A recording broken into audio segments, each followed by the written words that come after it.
Apa saja yang terjadi di neraka? Pertama, Nabi SAW diperlihatkan ada orang yang diazab dengan azab yang berbagai macam. Jadi Rasulullah SAW melihat ada orang diterlentangkan. Kemudian di sampingnya ada orang yang membawa batu. Kemudian dibentur-bentur kepalanya sampai pecah. Selepas itu kemudian malaikat yang membawa batu dan memukulkan ke orang yang terlentang sampai pecah kepalanya, dia pergi mencari batu lagi. Setelah mencari batu dan dapat batu, rupanya kepalanya sudah balik lagi. Kemudian dibenturkan lagi, hancur lagi. Dia cari batu lagi. Setelah dapat batu balik lagi kepalanya. Asik gitu saja azabnya. Jadi Rasul mengatakan kepada Jibril, "Mahada, kok azabnya aneh kali orang ini. Apa dosanya?" Maka Jibril mengatakan, itulah orang-orang yang saat datang waktu sholat sengaja dia tidur. Datang azan sengaja dia tidur, bukannya sholat. Ya, justru dia meninggalkan sholat malah dia keasikan tidur. Itulah hukumannya. Naudzubillah. Ya.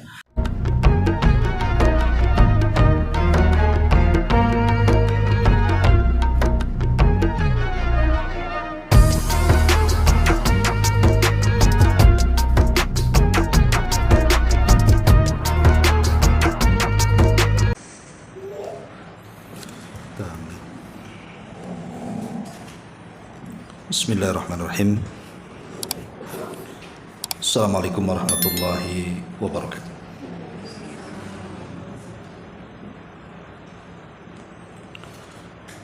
Alhamdulillah wassalatu wassalamu ala Rasulillah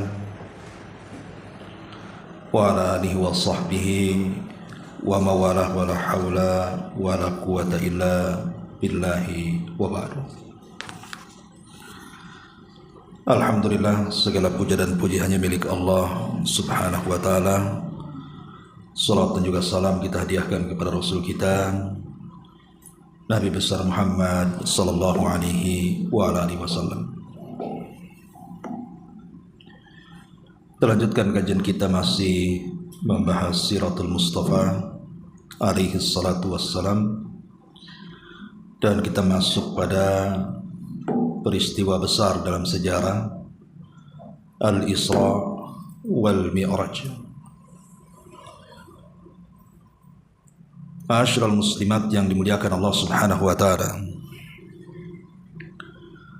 Di dalam Al-Qur'an Allah Subhanahu wa taala menyebut dua peristiwa ini di dua surat yang berbeda. Adapun peristiwa Isra maka disebutkan di dalam surah Al-Isra sendiri, tepatnya di permulaan surat,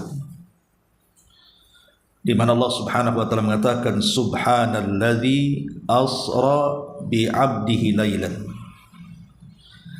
minal masjidil harami ilal masjidil aqsa alladzi barakna haulahu linuriyahu min ayatina innahu huwas samiul basir.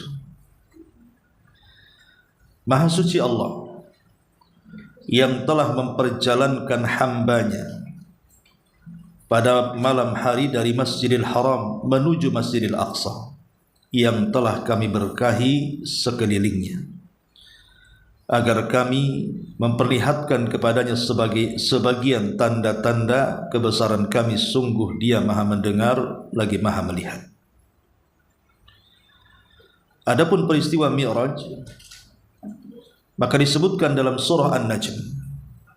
Najm itu artinya bintang, karena peristiwa Mi'raj ini memang Rasul menuju bintang, menembus langit-langit sampai berjumpa dengan Allah Azza wa Jalla. Allah Subhanahu wa taala berfirman dalam surah An-Najm ayat 13 sampai 18, "Walaqad ra'ahu nazlatan ukhra 'inda sidratil muntaha indaha jannatul ma'wa id yaghsa sidrata ma yaghsa ma zaghal basar wa ma tagha laqad ra'a min ayati rabbihil kubra." Dan sungguh dia, maksudnya Rasul, telah melihatnya. Melihat siapa? Melihat Jibril dalam rupa yang asli pada waktu yang lain, yaitu di Sidratul Muntaha. Di dekatnya ada sorga tempat tinggal, di mana ketika Sidratul Muntaha diliputi oleh sesuatu yang meliputinya, penglihatannya tidak menyimpang dari yang dilihatnya dan tidak pula melampauinya. Sungguh dia telah melihat sebagian tanda-tanda kebesaran Rabb-Nya yang maha besar. Di sini Allah mengatakan laqad ra'a min ayati rabbihil kubra. Sungguh Rasul telah melihat sebagian tanda-tanda besar Allah. Di mana? Di langit sana, yang Allah subhanahu wa ta'ala perlihatkan kepada Nabi kita Muhammad sallallahu alaihi wasallam. Dua surat inilah yang menjelaskan tentang peristiwa besar dalam sejarah, peristiwa Isra dan juga Mi'raj. Tentu kenapa Nabi sallallahu alaihi wasallam diperjalankan sedemikian rupa yang belum pernah terjadi sepanjang sejarah manusia.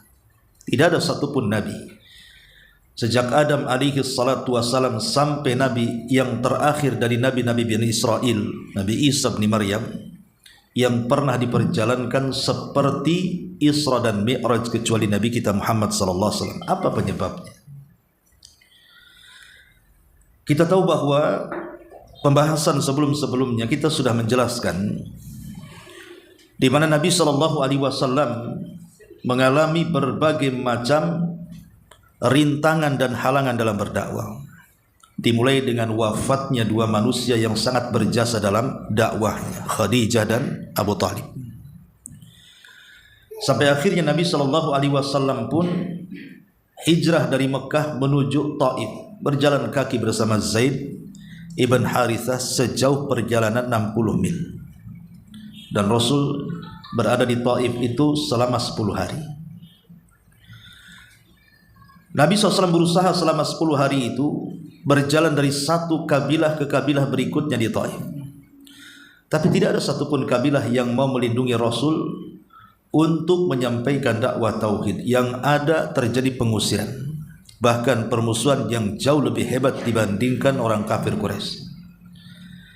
Sampai terpaksa Nabi SAW harus lari dari kejaran dan lemparan batu penduduk Taif sejauh 3 mil. Sampai akhirnya Rasul pun harus bersembunyi di salah satu kebun kurma. Disitulah Nabi SAW kebingungan. Dia tidak bisa masuk ke Mekah dan tidak mungkin juga kembali ke Taif.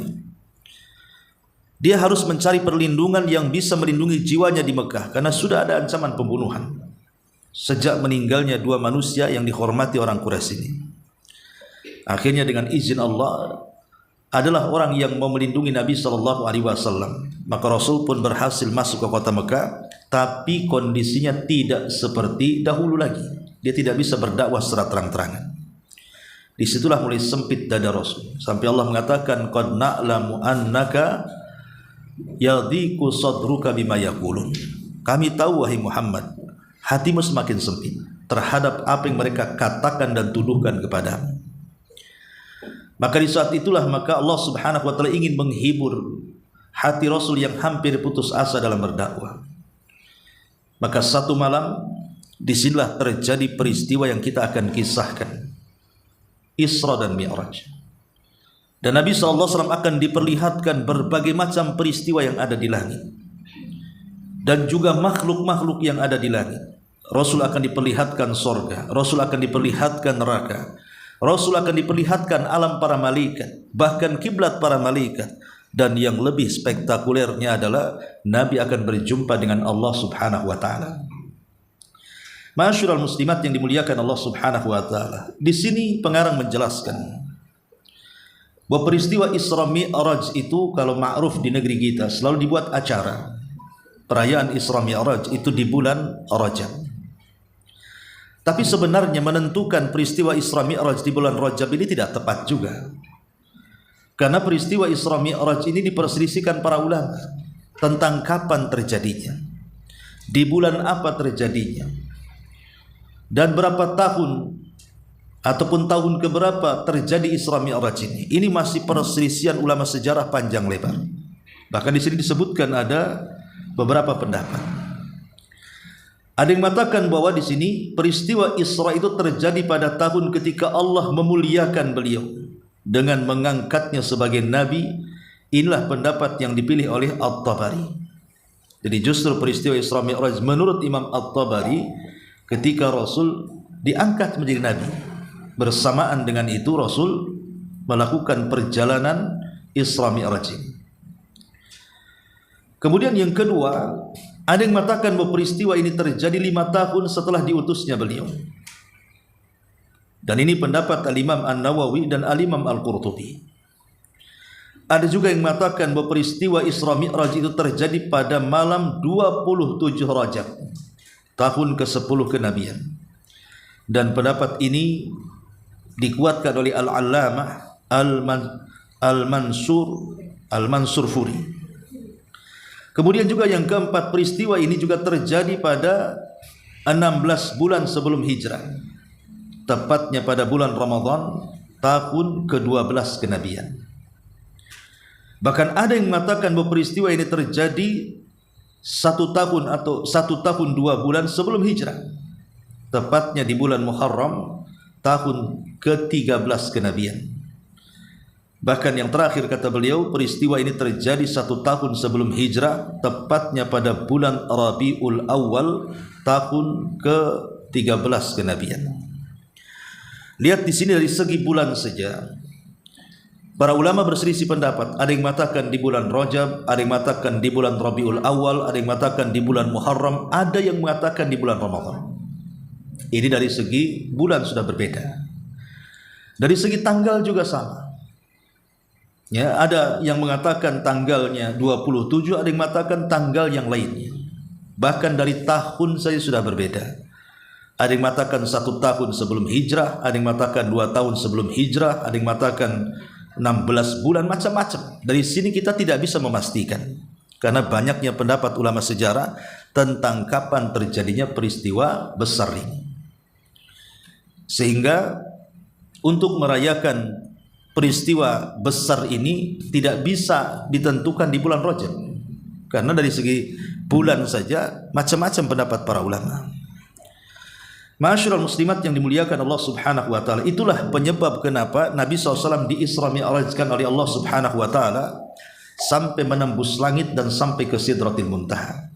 Karena Allah ingin menghibur Rasul, supaya Rasul semakin teguh lagi, dan Rasul akan mendapatkan pelajaran banyak setelah peristiwa ini.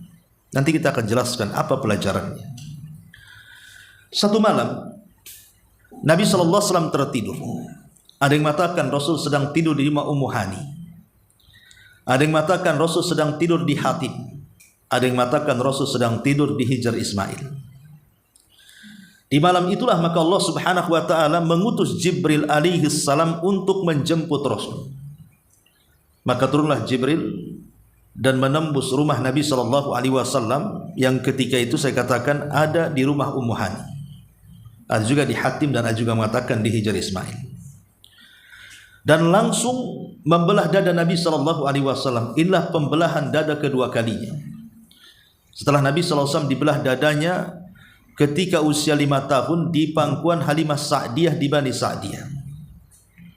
Setelah itu maka tidak terjadi pembelahan dada. Ada yang mengatakan terjadi kedua kali saat Rasul diangkat menjadi Nabi, dan ini yang ketiga kalinya.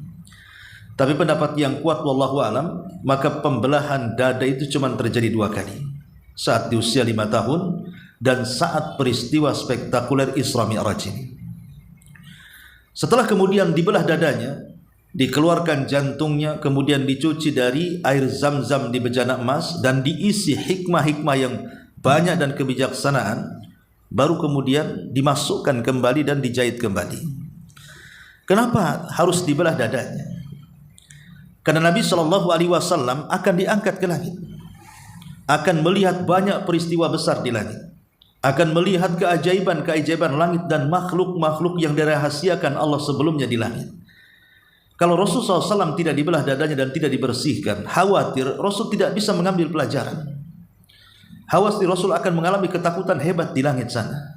Maka harus dibersihkan betul-betul bersih dan dimasukkan hikmah ke dalamnya. Makanya inilah kemudian alasan kenapa harus dibelah dada kembali kedua kalinya.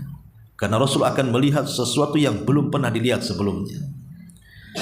Baru setelah itu Nabi SAW bersama Jibril dibawa keluar, dan Allah Subhanahu wa taala sudah memerintahkan satu makhluknya di bumi, tunggangan para nabi, yang disebut dengan buraq. Buraq ini secara postur tubuh dia lebih kecil dibandingkan kuda, tapi lebih besar dibandingkan keledai, dan memiliki perawakan panjang dan berwarna putih, dan di malam hari akan bercahaya.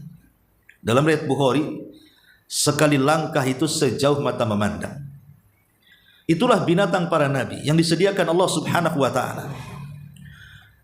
Lah ketika Nabi SAW hendak menunggangi buraq, dalam hadis yang lemah disebutkan bahwa yang namanya binatang tunggangan dan tidak pernah ditunggangi siapapun, tentu ketika hendak ditunggangi dia tidak mungkin mau. Kayak kuda liar mau ditunggangi, kalau tidak dilatih tidak akan ada yang bisa naik, pasti dia ngamuk. Itu kan wataknya binatang seperti itu. Lah buraq juga sama. Buraq awalnya tidak mau ditunggangi Nabi SAW karena bagi dia orang asing dan tidak pernah menunggang sebelumnya. Tapi Jibril alaihi salatu wassalam mengatakan kepada buraq, "Ya buraq, ma raqiba ahadun aqram min Muhammadin sallallahu alaihi wasallam." Wahai buraq, tidak ada manusia yang akan menunggangi dirimu yang lebih mulia dibandingkan Muhammad. Diam kau wahai buraq. Dari situ kemudian Rasul pun berhasil naik ke atas buraq. Selesai kemudian naik di atas buraq, maka melesatlah dua makhluk Allah mulia ini. Menuju mana? Menuju ke Palestina. Ada yang mengatakan bahwa saat perjalanan Rasul dengan Jibril di atas buraq itu, maka Nabi SAW kemudian disinggahkan di dua tempat suci. Pertama di Bethlehem. Bethlehem itu tempat kelahiran Isa bin Maryam. Yang kedua di Bukit Tur, tempat wahyu Allah turun kepada Musa alaihi salatu wassalam. Jadi Nabi SAW disinggahkan di tempat-tempat suci, di tempat-tempat di mana diturunkan para nabi di situ. Karena Nabi sendiri berasal dari Mekah. Kemudian juga Bethlehem asalnya Isa bin Maryam. Kemudian Bukit Saina, disitulah Musa diangkat menjadi nabi, dan Rasul akan singgah di Masjidil Aqsa. Dan tempat-tempat yang disinggahi itu dijadikan sumpah dalam Al-Quran. Wattini wazzaitun wa turi sinina wa hadzal baladil amin. Wattin artinya demi tumbuhnya tin. Tin itu semacam buah tin, dan itu tumbuh di Syam. Ya. Begitu juga zaitun. Ada yang mengatakan di Irak, ada yang mengatakan di Syam. Kemudian wa turi sinin di Mesir. Wa hadzal baladil amin maksudnya di Mekah. Di mana dalam perjalanan Nabi SAW masuk ke dalam sumpah-sumpah ini. Karena Rasul kemudian ke tempat kelahiran Isa di Syam, kemudian ke tempat turunnya wahyu di Mesir, dan Nabi SAW berasal dari Baladul Amin Mekah dan sampai di Palestina, jantung kota daripada Syam. Disitulah Nabi SAW sampai di Masjidil Aqsa. Lah saat Nabi SAW sampai di Masjidil Aqsa, maka Nabi SAW kemudian menambatkan buraq di sebuah dinding, yang kemudian dinding itu hari ini disebut dinding ratapan. Bagi orang-orang Yahudi, maka mereka akan meratap di dinding itu. Dulu dinding itu tempat tambatan buraq. Pertanyaannya, bukankah buraq tidak mungkin lari? Kenapa harus ditambat? Dia binatang yang memang Allah Subhanahu wa taala utuskan untuk ditunggangi para nabi. Dibiarkan pun dia tidak akan lari. Kenapa mesti ditambatkan? Mesti diikatkan di bebatuan itu. Di sini ada pelajaran besar bahwa Nabi Shallallahu Alaihi Wasallam mengajarkan kepada kita tentang inti daripada tawakal. Jadi tawakal itu bukan hanya sekedar doa, tetapi juga ada namanya akhdhu bil asbab, mencari sebab. Doa saja tidak cukup kalau tidak mencari sebab. Orang berdoa minta rizki, kalau tidak bekerja tidak akan datang rizki. Orang berdoa pengen anak, kalau tidak menikah ya tidak mungkin punya anak. Ada anak muda masuk ke masjid, ya Allah berikan saya anak, kawin pun tidak, anak siapa? Ya, jadi harus nikah dulu baru kemudian punya anak. Itu namanya akhdhu bil asbab, ya, mencari sebab. Makanya Nabi SAW menambatkan buraq itu. Walaupun buraq itu tidak akan kemana-mana sebenarnya, tetapi dalam rangka mengambil sebab, karena nanti juga Rasul akan pulang lewat buraq, kan gitu. Makanya buraq itu ditambatkan. Itulah pentingnya kita tawakal kepada Allah Subhanahu wa taala dengan berdoa, i'timadul qalbi ala Allah, menyandarkan hati kepada Allah, ma'a akhdhi bil asbab, beriringan dengan itu ambil sebab. Lah kemudian setelah menambatkan Buraq, kemudian Rasul sallallahu alaihi wasallam masuk ke dalam Masjidil Aqsa, masjid yang dibangun oleh Sulaiman alaihi salatu wassalam ini. Ketika masuk saja sudah ditunggu para nabi. Pertanyaannya, bukankah para nabi sudah meninggal? Dan bukankah orang yang meninggal itu tidak mungkin hidup kembali bersama ruh dan jasad? Maka ulama menjawab, boleh jadi mungkin para nabi itu datang ke masjid itu dalam bentuk ruh, yang kemudian ruh itu digambarkan di hadapan Rasul, seolah-olah Rasul sedang mengimami semua para nabi yang ada di Masjidil Aqsa itu. Jadi digambarkan kepada Rasul. Lah setelah kemudian Nabi SAW kemudian mengimami solat bagi para nabi dan Rasul, apa hikmahnya? Ada yang mengatakan bahwa kenapa Nabi SAW memimpin solat, seolah-olah para nabi dan Rasul itu hendak mewakilkan estafet dakwah tauhid kepada nabi akhir zaman. Makanya bentuk estafet terakhir di mana tidak ada nabi setelah Nabi SAW, maka dialah nabi yang terakhir yang akan terbebani dengan dakwah tauhid, sebagaimana sebelumnya dibebankan kepada setiap para nabi dan rasul sebelumnya. Dan dengan Nabi SAW salat di belakang para nabi itu menunjukkan bahwa di mana ajaran Islam akan sampai kepada para nabi yang ada di belakangnya. Jadi dakwah Islam akan sampai ke daerah-daerah dan negara-negara para nabi yang ada di belakangnya.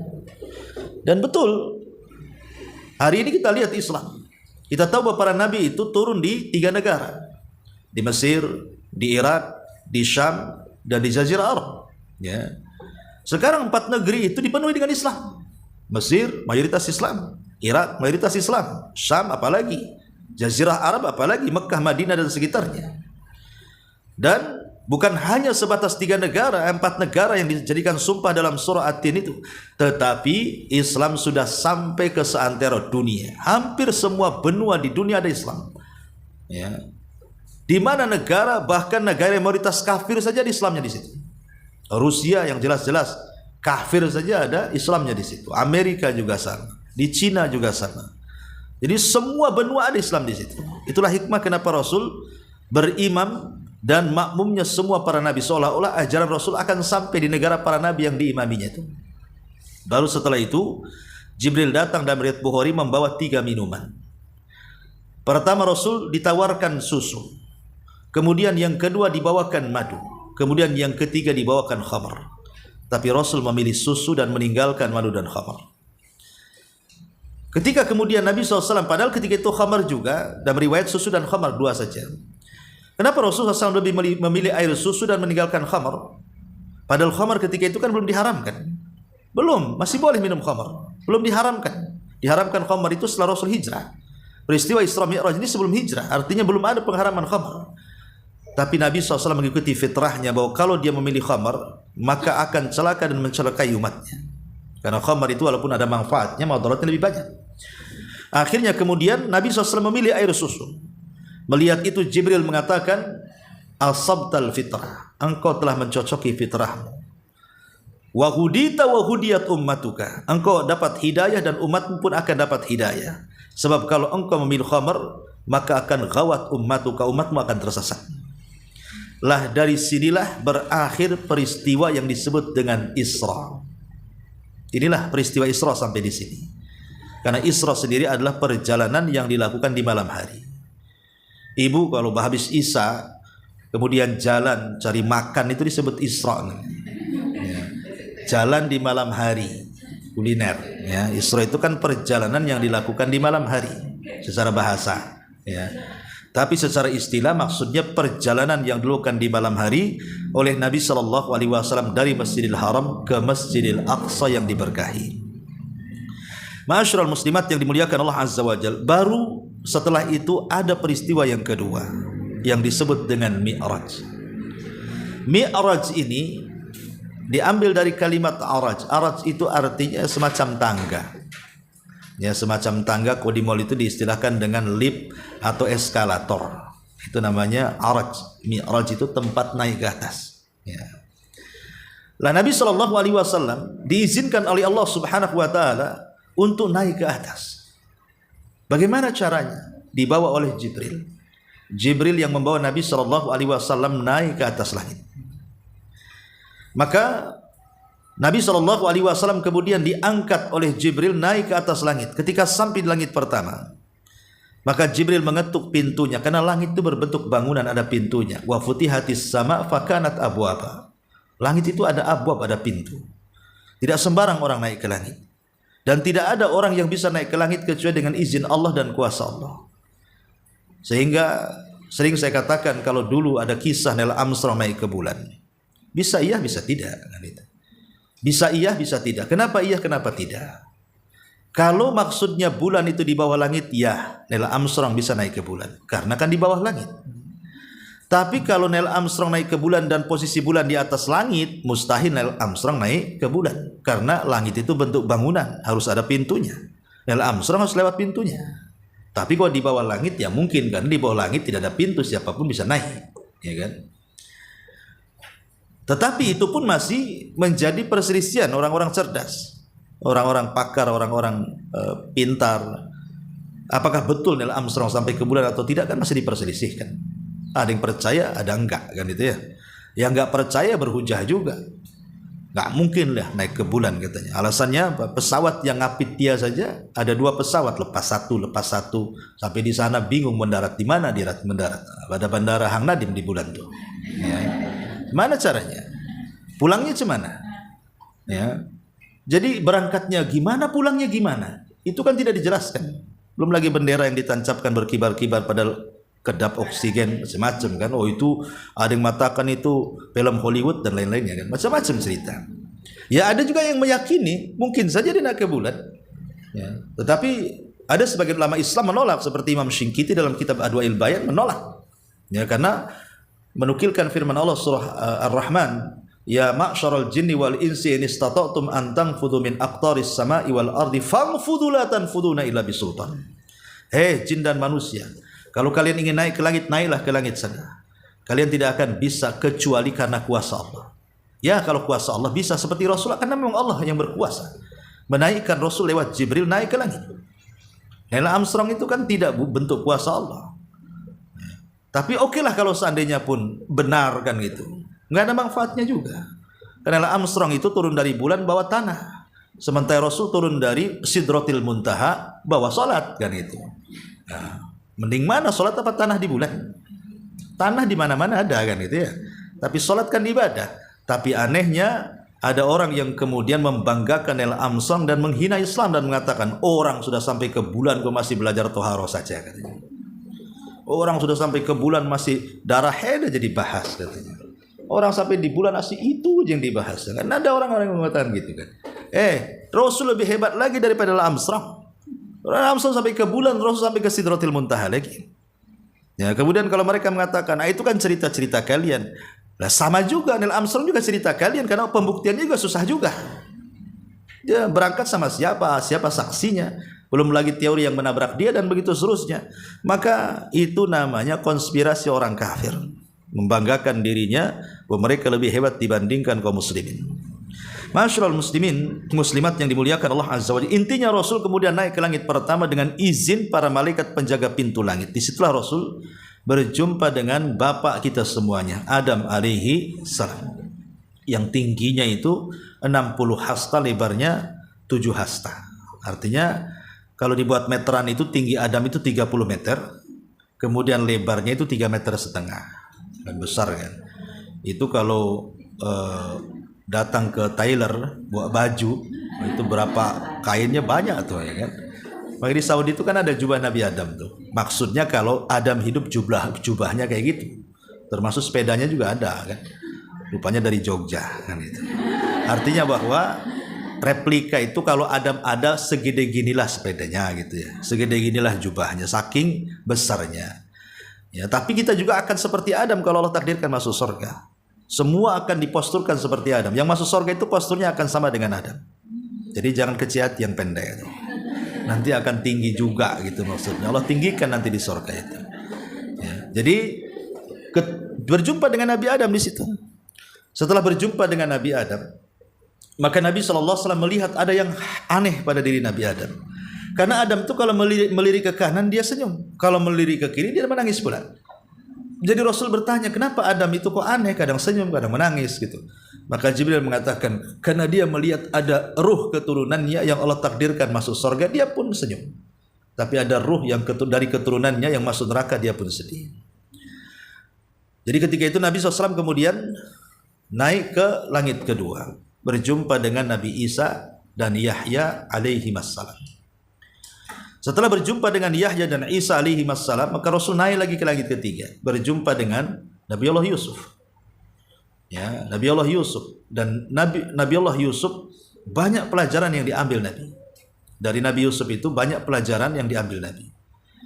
Makanya kalau ibu baca surah Yusuf, ya, surah Yusuf itu turun saat Nabi SAW sedang sedih.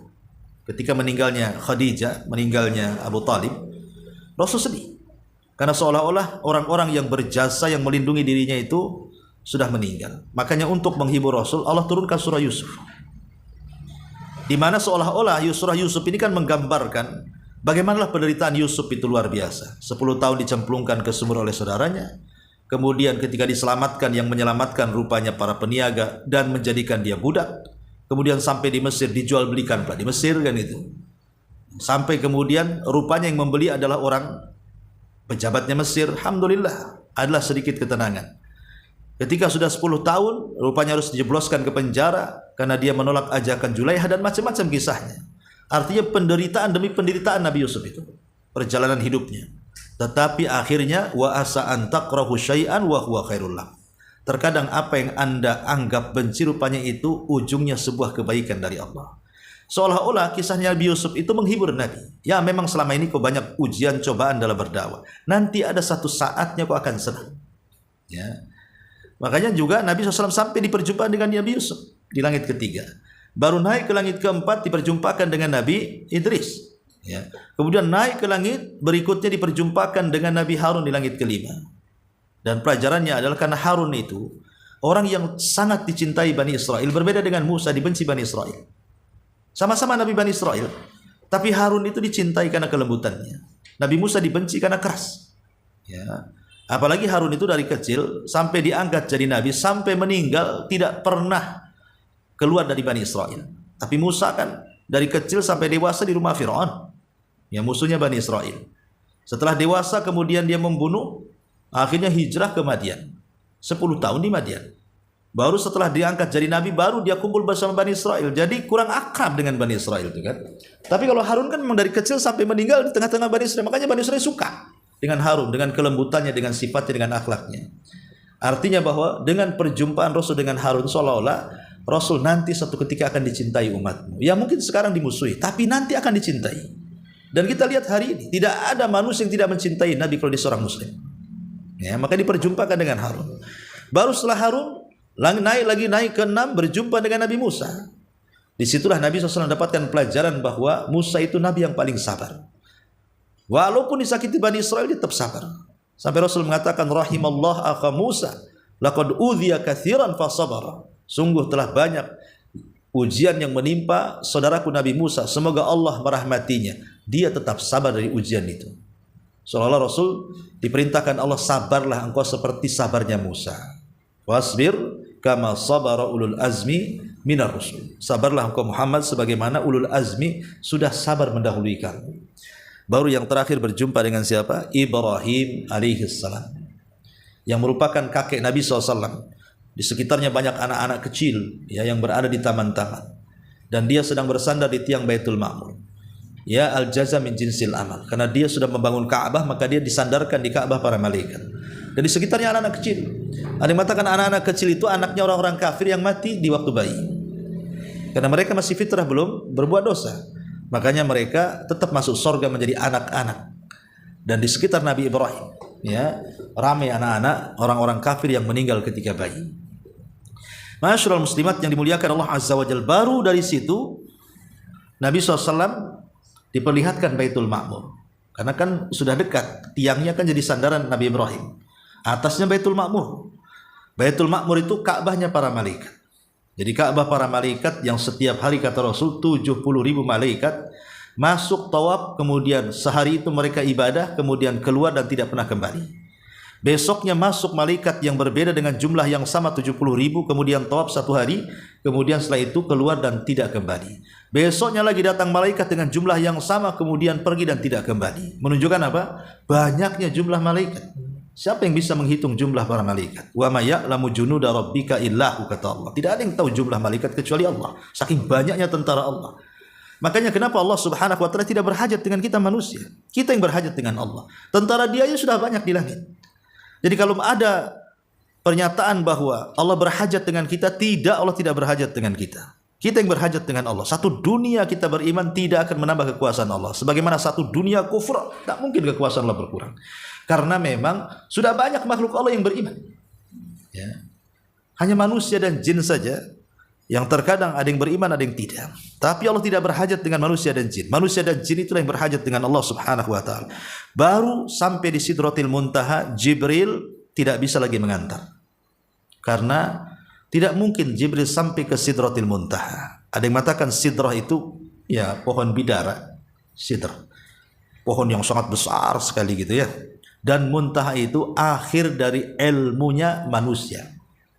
Sampai di situ. Rasul akan ujung di situ, ilmunya makhluk sampai di situ. Ya.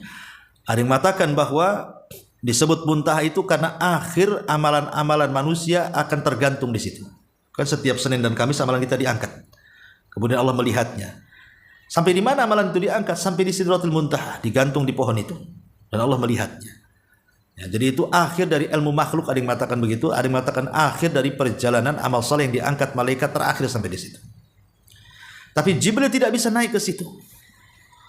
Sehingga kemudian Jibril pun merubah bentuknya, itulah yang disebutkan dalam surah An-Najm tadi. Laqad ra'ahu inda sidratil muntaha tadi. Rasul melihat kedua kalinya Jibril dalam bentuk asli merubah dirinya menjadi makhluk yang bersayap. 600 sayap yang terbentang satu sayap aja antara barat dan timur, atau dengan istilah hadis itu saddal ufuk, menutupi langit. Ya. Itulah dua kalinya Rasul melihat Jibril dalam bentuk asli. Baru setelah itu Rasul naik dengan menggunakan sayap, dan bahasa Arab disebut rop-rop, diletakkan di bahunya kemudian terbang sendiri. Baru sampai di Sidratil Muntaha. Disinilah kejadian besar terjadi di mana Nabi sallallahu alaihi wasallam berjumpa dengan Allah Subhanahu wa taala, kemudian ditugaskan agar disyariatkan 50 waktu sholat. Ya. Setelah kemudian mendapatkan perintah Allah agar Rasul menyampaikan kepada umatnya tentang pensyariatan wajibnya sholat 50 waktu, maka Nabi SAW kemudian turun ke bawah. Dan ingat pertemuan Nabi dengan Allah itu di balik tabir. Allah tidak pernah dilihat di dunia, karena Allah itu hanya akan terlihat di sorga saja atau di padang mahsyar. Tapi selama orang masih di dunia tidak akan bisa melihat Allah. Makanya Aisyah radhiyallahu anha mengatakan bahwa ketika peristiwa itu Rasul tidak melihat Allah, yang dilihat itu cahaya. Artinya yang dilihat itu tabirnya, karena tabirnya Allah itu cahaya. Ada yang mengatakan api, ada yang mengatakan nar, ada yang mengatakan nur. Ya, nar itu api, nur itu cahaya. Jadi Rasul tidak melihat Allah karena ada tabirnya di situ. Tabirnya cahaya. Di balik tabir itu Allah merintahkan Rasul untuk sholat 50 waktu dan juga untuk membaca akhir daripada surah Al-Baqarah Amanar Rasul itu. Kemudian turun ke bawah, berjumpa dengan Nabi Musa, kemudian bercerita kepada Nabi Musa bahwa Allah merintahkan saya untuk menyampaikan kepada umatku sholat 50 waktu. Kata Musa, jangan. Laqad jarrabtu ala Bani Israel. Aku sudah mencoba kepada Bani Israel ibadah yang berat. Falam yastati'un, mereka tidak sanggup. Apalagi umatmu lemah-lemah. Sebaiknya kau minta tawaran kepada Allah, kurangi. Akhirnya naik ke langit, kemudian dikurangi 5 menjadi 45. Turun lagi berjumpa dengan Nabi Musa, diperintahkan naik lagi untuk menawar lagi. Akhirnya dikurangi 5 lagi jadi 40. Kemudian jadi 35, jadi 30, jadi 25, jadi 20, jadi 15, jadi 10, tinggal sisa 5. Nabi Musa tetap mengatakan, baiknya Nabi Musa naik lagi, umatmu tidak akan sanggup walaupun 5 waktu. Coba ketika itu Nabi nggak naik lagi, ya, maka Nabi naik sampai naik betul-betul mengikuti perintah Nabi Musa kan, naik lagi tentu naik lagi di angka 5 itu, ya habislah kan, dikuranginya 55. Ya, enaklah tak sholat kita. Tapi di angka 5 Rasul kekeh tak mau. Kata Nabi Musa, naik, enggak mau. Naik, tak mau. Fastahyaitu Rabbi, aku malu kepada Rabbku. Sudah 5 saja. 5 ini sama dengan 50. Karena satu kebaikan itu dilipat gandakan 10 kali lipat. Berarti satu waktu sama dengan 10 waktu. 5 waktu sama dengan 50 waktu. Itulah yang kemudian menjadi syariat solat dalam Islam, yang membedakan ibadah solat dengan yang lain di sini. Kalau solat itu diwajibkan di langit, kalau ibadah yang lain diwajibkan di bumi. Kalau ibadah solat itu diwajibkan tanpa perantara Jibril, kalau ibadah yang lain itu ada perantara Jibril. Kalau ibadah solat itu ibadah undangan langsung dari Allah dalam peristiwa Mi'raj, kalau ibadah yang lain tidak. Itulah bedanya ibadah solat dengan yang lainnya. Jadi ibadahnya tanpa perantara, diwajibkannya di langit dan dalam bentuk undangan. Makanya kenapa solat dalam Islam itu sangat mulia, pembeda antara mukmin dan kafir. Maka jangan pernah meninggalkan salat 5 waktu, karena itulah kewajiban yang siapa meninggalkannya bisa kufur. Lah ma'asyiral muslimat yang dimuliakan Allah Azza wa Jalla, dalam peristiwa Isra Mi'raj ini banyak yang dilihat Nabi. Ini kan cerita secara global saja peristiwa ini, ya. Apa yang dilihat Nabi sallallahu alaihi wasallam dalam peristiwa Mi'raj ini? Pertama, Nabi sallallahu alaihi wasallam melihat neraka. Dan yang pertama dilihat di neraka adalah Malik, penjaga neraka. Ya, Rasul sempat diperlihatkan penjaga neraka, malaikat Malik. Dan itu sebagaimana sabda Nabi SAW, bahwa Rasul melihat malaikat Malik khazinun nar, penjaga neraka. Dan malaikat ini tidak pernah tersenyum. Ya. Kemudian juga dalam peristiwa Mi'raj tadi saya sudah jelaskan, Rasul diperlihatkan Ka'bahnya para malaikat, Baitul Ma'mur. Lah Baitul Ma'mur itu posisinya itu di atas Ka'bah. Kalau dia jatuh menimpa Ka'bah, jadi satu garis dengan Ka'bah, itulah Baitul Ma'mur, ya. Kemudian Nabi SAW juga diperlihatkan Nahrul Kautsar, Telaga Kautsar. Kata Nabi SAW, Telaga Kautsar ini wa huwa nahrun a'tahu Allahu li nabiyhi ikraman lahu hafatahu wal hasal ladzi fi qa'rihi minal lu'lu' wa turbatuhu minal miski.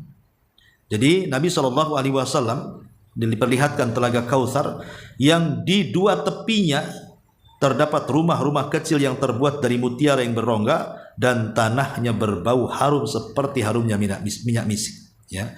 Kemudian yang keempat diperlihatkan dengan peristiwa yang terjadi di neraka.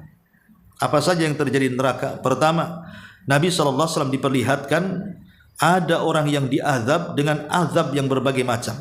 Jadi Rasulullah SAW melihat ada orang diterentangkan. Kemudian di sampingnya ada orang yang membawa batu. Kemudian dibentur-bentur kepalanya sampai pecah. Selepas itu kemudian malaikat yang membawa batu dan memukulkan ke orang yang terlentang sampai pecah kepalanya, dia pergi mencari batu lagi. Setelah mencari batu dan dapat batu, rupanya kepalanya sudah balik lagi. Kemudian dibenturkan lagi, hancur lagi. Dia cari batu lagi. Setelah dapat batu balik lagi kepalanya itu. Asing itu saja azabnya. Jadi Rasul mengatakan kepada Jibril, "Mahadha, kok azabnya aneh kali orang ini. Apa dosanya?" Maka Jibril mengatakan, itulah orang-orang yang saat datang waktu sholat sengaja dia tidur. Datang azan sengaja dia tidur, bukannya sholat. Ya, justru dia meninggalkan sholat malah dia kasihkan tidur. Itulah hukuman. Naudzubillah. Ya. Kemudian Nabi SAW diperlihatkan ada orang yang kemudian bibirnya atau mulutnya dingangakan. Kemudian dimasukkan pisau semacam celurit. Kemudian ditarik, dirobek sampai ke tangkuknya sebelah kanan. Kemudian setelah robek dari sebelah kanan sini, ya, sampai ke tengkuknya, maka dicabut, kemudian dipindahkan ke sebelah kiri, kemudian ditarik sampai ke tengkuknya. Tapi yang kanan sudah balik lagi, ya, sudah sembuh lagi. Dengan menjerit-jeritnya dia, asih bolak-balik saja kiri kanan, karena setiap digores sembuh lagi, begitu sampai dia menjerit-jerit, seolah-olah azabnya tidak berhenti. Akhirnya kemudian Nabi SAW bertanya, "Mahadzan, kenapa azabnya orang ini?"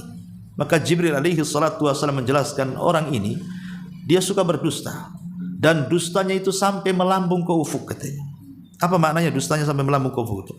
Maksudnya dustanya itu sampai kemana-mana. Kalau orang dulu berdusta menyebarkan hoax itu agak sulit menyebar, karena biasanya kalau dari mulut ke telinga itu agak lama. Kalau zaman dulu kan belum ada handphone kan, dari katanya kan itu ya, katanya si anu, katanya si ini. Mungkin satu kampung itu seminggu baru tersebar kan. Kalau sekarang mana? Ibu tulis saja di Facebook gitu ya, buat berita hoax. Hari ini di-share, hari ini sudah tersebar. Satu dunia lagi orang bisa terkena hoax. Ya, jadi itulah namanya dusta sampai melambung ke ufuk tuh. Ini banyak korbannya. Nah itulah siksanya seperti ini. Kemudian ada juga yang kemudian Rasul diperlihatkan orang-orang yang diberikan kuku terbuat dari tembaga. Jadi kukunya tiba-tiba tumbuh sendiri, tapi kukunya itu terbuat dari tembaga. Tiba-tiba kemudian dengan sengaja kuku itu mencakar-cakar wajahnya. Cakar wajahnya, kemudian dicakar dadanya. Ya, lihatlah tembaganya. Sampai robek, sampai ke dalam, sampai tulangnya nampak. Dan dia tidak bisa menghentikannya, padahal dia sendiri yang mencakar. Ya, bayangkan, sampai darah kemana-mana.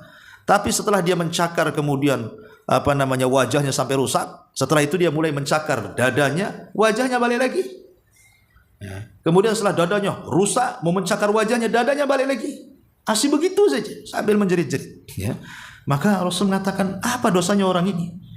Maka Jibril kemudian menjelaskan, haula'il ladzina ya'kuluna luhuman nas wa yaqau fi aradihim. Itulah dosa orang yang memakan bangkai saudaranya. Dosa ghibah. Ya, dosa ghibah itulah nanti akan mencakar-cakar wajahnya sendiri dan mencakar dadanya sendiri. Nah, ini kan ngeri ya. Kemudian juga Rasulullah SAW diperlihatkan ada kuali kuali besar semacam ya danau mungkin ya. Isinya darah di situ. Jadi semacam sungai darah. Kemudian ada orang yang berenang di dalam danau itu, danau darah itu. Dia tidak bisa ke pinggir. Karena kalau dia ke pinggir, maka para malaikat itu sudah berjaga-jaga di pinggir-pinggir danau itu dengan batu untuk disuapkan ke mulutnya. Sehingga dia takut. Makanya dia hanya berenang-renang di tengah-tengah itu. Bagi siapa yang kuat berenang? Sampai kapan orang kuat berenang coba? Pasti mati juga di situ. Ya. Jadi dia susah, setiap ke pinggir disuapi batu, ke tengah lagi. Ke pinggir disuapi batu, ke tengah lagi. Asli itu saja. Akhirnya kemudian kata Rasulullah SAW kepada Jibril, itu dosa apa orang itu? Maka Rasul mengatakan itulah dosa akilur riba, pemakan riba. Itulah dosanya, naudzubillah. Ya. Kemudian Nabi SAW juga diperlihatkan bukan hanya siksa neraka dengan berbagai macam bentuk siksanya, tapi Rasul juga diperlihatkan sajaratuz zakum, makanan penduduk neraka, neraka zakum. Sajaratuz zakum itu pohon yang tumbuh dari dasar neraka. Itulah pohon yang dilaknat, yang berduri. Jadi buahnya kalau dimakan itu maka dia akan sampai di tenggorokan dan menghancurkan tenggorokan, tidak sampai ke perut. Ya gimana gitu? Kayak ibu makan kulit duren, nah, kayak gitulah. Ya, tetapi kan zakum bukan duren, zakum lebih hebat lagi. Ya. Biji kedong-dong enggak lah kan gitu. Kecuali kalau ibu taruh jarum banyak-banyak di biji kedong-dong, itulah zakum mungkin ya. Itu. Tapi lihat diperlihatkan zakum. Ya, di mana mayang-mayang kepala setan ya. Jadi banyak yang diperlihatkan oleh Allah Subhanahu wa taala dari azab neraka, yang termasuk juga orang yang digoreng dalam kuali. Dijelaskan kan ada orang yang digoreng di kuali itu telanjang, rupanya itulah para pezina. Sengaja kuali itu dibakar dari bawah. Kemudian ada laki-laki dan perempuan yang telanjang, kepanasan dalam kuali itu. Setelah ditanya siapa mereka dan azabnya apa, maka Jibril mengatakan itulah az-zaniyah, az-zani waz-zaniyah. Laki-laki yang berzina dan wanita yang berzina. Sebagaimana dia merasakan kenikmatan dari kepala sampai kaki, maka dia akan merasakan azab dari kepala sampai kaki. Jadi itulah juga di antara azab-azab yang diperlihatkan oleh Allah kepada Nabi dalam peristiwa Isra dan Mi'raj itu. Ya.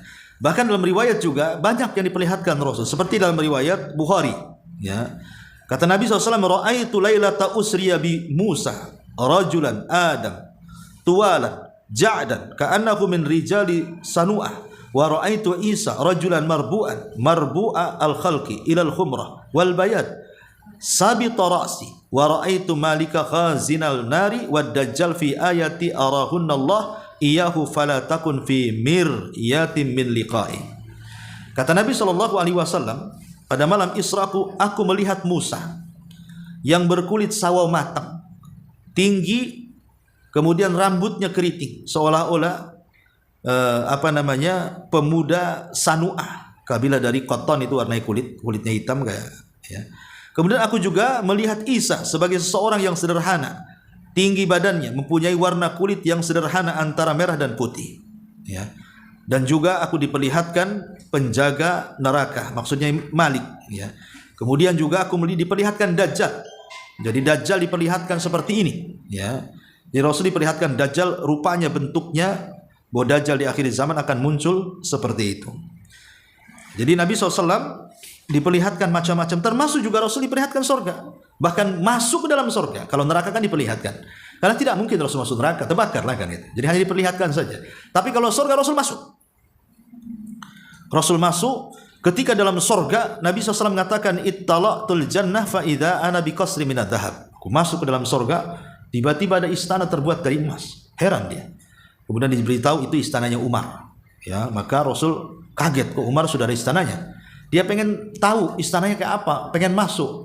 Tapi Rasul terhalang dengan bidadari yang ada di pintu istana. Karena itu bidadarinya Umar, Rasul tertunduk kemudian pergi. Makanya kemudian ketika Rasul menceritakan soal bidadari Umar, maka Umar menangis dan mengatakan, "Alaika agharu ya Rasulullah. Apakah aku harus cemburu dengan kamu? Masuk aja," kata Umar itu. "Oh tidak, itu milikmu bukan milikku," katanya kan. Gitu. Jadi Rasul tidak jadi masuk, tapi kan diperlihatkan istananya Umar di situ. Ya, kemudian juga Rasul diperdengarkan ada suara terompah, suara sandal, tapi tidak ada orangnya. Ya, kemudian Rasul bertanya, Jibril itu suara terompahnya siapa? Kata Jibril itu suara terompahnya Bilal. Bayangkan orang yang belum masuk sandalnya sudah di surga. Itulah Bilal. Ya, ketika ditanya oleh Rasul setelah peristiwa itu, kata Bilal, karena aku selalu wudu kemudian merutinkan 2 rakaat selepas wudu. Makanya Bilal terkenal sahabat yang tidak pernah meninggalkan wudu. Batal wudu lagi sampai dia meninggal. Ya, Bilal bin Rabah. Bahkan dia melihat atau mencium bau yang sangat semerbak harumnya. Sampai Rasul ini bau apa ini? Kemudian kata Rasul, kata Jibril, itu harumnya Masyitah. Ya, Masyitah itu tukang sisirnya putri Fir'aun yang digoreng satu keluarga oleh Fir'aun karena beriman dengan agama Nabi Musa. Ya, jadi macam-macam lah Rasul diperlihatkan di sorga sebagaimana Rasulullah SAW diperlihatkan api neraka. Baru kemudian Rasul turun ke, termasuk juga Rasul melihat ada anak-anak yang bergelayut di tetenya seorang ibu. Ya, jadi itu bukan mahramnya, mempermainkan tetenya seorang wanita. Kemudian ditanya apa masalahnya, itulah wanita-wanita yang memasukkan yang bukan mahramnya ke dalam rumahnya. Tidak boleh wanita-wanita memasukkan laki-laki yang bukan mahramnya ke dalam rumahnya. Walaupun itu supir Grab kan itu ya. Ibu kalau COD apa ya di pagar aja lah, yang suruh masuk ke rumah. Ya, kan ada orang yang saking baiknya ramah, kononnya ramah kan itu ya. Ayo masuk, dikasih minum, dikasih apa kan itu ya. Bukan saatnya ramah Bu itu. Karena tidak boleh masukkan laki-laki yang bukan mahramnya ke rumahnya. Kecuali izin suaminya. Izin suaminya pun tidak boleh tetap. Karena bagaimanapun kalau sudah berdua-duaan kan khalwat jadinya. Ya cukup di pagar sajalah, ambil barangnya sampai di pagar, bayar, selesai. Enggak usah suruh masuk. Ya. Dan banyak ya, Ibu nanti baca sendiri. Saya kan hanya meringkas dari tulisan ini saja. Sambil ditambah dan dikurang sedikit lah ya. Nah, kemudian setelah Nabi SAW peristiwa Isra Mi'raj, kemudian Nabi SAW turun, kemudian menceritakan kepada manusia. Bagaimana kisah penceritaannya tentu panjang karena nanti berjumpa dengan Abu Jahal, kemudian Rasul harus menceritakan diolok-olok dan begitu seterusnya. Ini peristiwa cukup panjang karena nampaknya juga mulut saya sudah makin sariawan ini, kelamaan ngomong ya. Jadi sampai di sini saja. Ya, mungkin sebelum saya tutup silakan kalau ada yang mau bertanya.